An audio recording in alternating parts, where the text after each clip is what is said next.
You're listening to the Wired for Impact podcast. Can you share a little bit about your background, your experience, and how you got into this and some of the real world results that you've been getting people?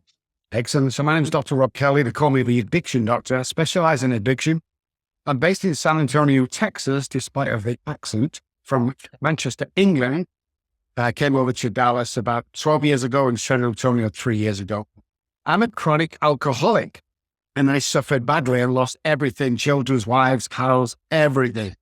And I just couldn't understand how I'd done that because everything else, I tried to go, obviously, because it's just the way I am. I'm either all in or all out. That's the personality I have. I'm either going to do it or I'm not. I don't have any middle thing. So when I wanted to do what I'm doing now, I wanted to be the best in the world. We've kind of conquered that now with the leading experts in a few major hospitals and psychiatric units, including Harvard with McLean Hospital. So, I was suffering badly and nobody knew what was going on. And I went to the doctors and he sent me to a 12-step meeting and he called me an alcoholic and, you may be drinking too much. But at the end of the day, I lost everything and nobody could help me. That's what I found out. So I swore to myself and God that if I ever got off the streets of Manchester, is where I was homeless for 14 months, that I would spend the rest of my life fixing the problem of alcoholism and addiction and working with addicts, alcoholics, and most importantly, their families, because we miss out the family side of this, which is huge. So I've dedicated my life. I'm 61 now. I've dedicated my life to helping people. That's basically what we do. We don't like to call ourselves an addiction company. What we basically do is get people in touch with God, or higher power, Uncle Jimmy, whatever it is up there, and rebuild families. That's what we do. Interesting. I was going to just ask you what makes you different. There's a lot of addiction experts out there. What makes you guys different? So would you say that's the special sauce, if you were? Oh, no. The special sauce is we studied neuroscience, and our white paper, which will be out in 2023, have found that the alcoholics are born, drug addicts are made. So every addiction here, alcohol is different. Alcohol is generational. It's a predisposition passed down from generation to generation. If you think you're an alcoholic, but you can't trace in your family, you're a heavy drinker or you abuse alcohol. There's a fine line. 3 parts of the brain is why we differ from people. The hypothalamus, the amygdala, and the basal ganglia are different in alcoholics than they are with any other addiction in the world. This is what caught my attention with you and what you're doing that's different. The focus on the brain. So this is fascinating to me. What's different about the alcoholic brain? Well, alcoholics are born this way. They're born with a defective hypothalamus and a defective basal ganglia. I'll explain why. Overseen by the amygdala. The amygdala is caused the trauma base, and obviously it's like a smoke detector of the brain. But let's talk about the hypothalamus for a second. The hypothalamus is part of the fight or flight survival part of the brain.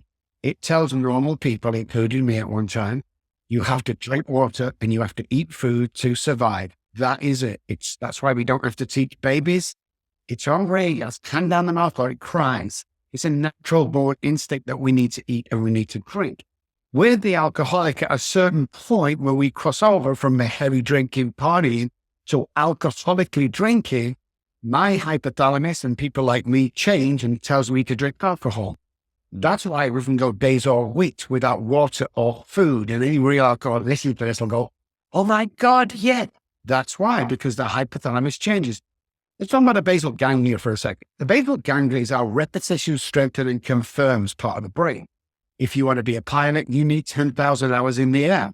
So you start learning this stuff and it becomes repetition, then it strengthens the repetition, and then you can do, that's why you first drive a car. Couple of months' time, you're driving down the road or waving to somebody on the phone, listen to the radio. When you first started, it was really hard. It was that neural pathways learning through the basal ganglia.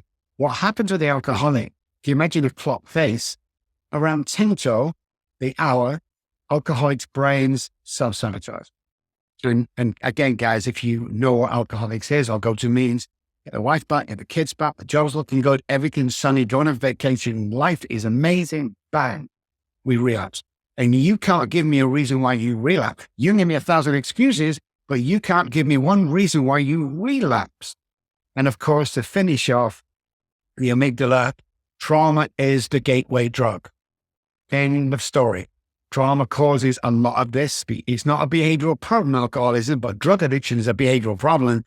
Alcoholics are different. And that's why we differ, Peter. We really, really know what we're doing and we're proud of it.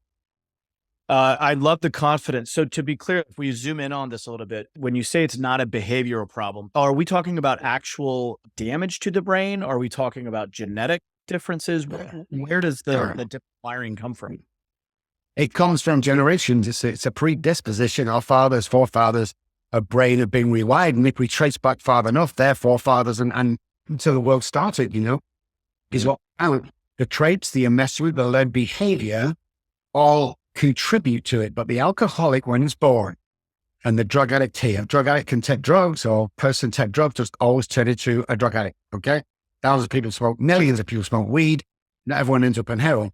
With the alcoholic, the first time I took alcohol at the age of 9, all bets were off for me and other alcoholics out there because I've set into a motion a series of events that will always end up me not being able to control alcohol. So the choice has been taken away. Remember the hypothalamus? The choice is taken away from you whether I drink or not. And this is what confuses people. They go, surely you can stop for your children. If I could have stopped my children, I would have stopped for my children. If I didn't have to stab my wife 3 times one night because she wouldn't let me finish the bottle of vodka, I wouldn't have done it. And this is what intrigued me about it. He says, hey guys, it goes deeper than this. So that's one of the reasons. But, and if you're not too sure about this, guys, 89%-ish of patients that come to us with a heroin addict started in the doctor's office. So, drug addict, you can become addicted, you become sick, you become whatever. Alcoholics, day one, taste the first alcohol, they're done. It's just a matter of. Now they can stop in between, but once you get to the alcoholism, alcohol drinking, we're done. Thank you for listening to this episode of Wired for Impact. If you're interested in creating and expanding your impact, be sure to visit us online at impactnow.com.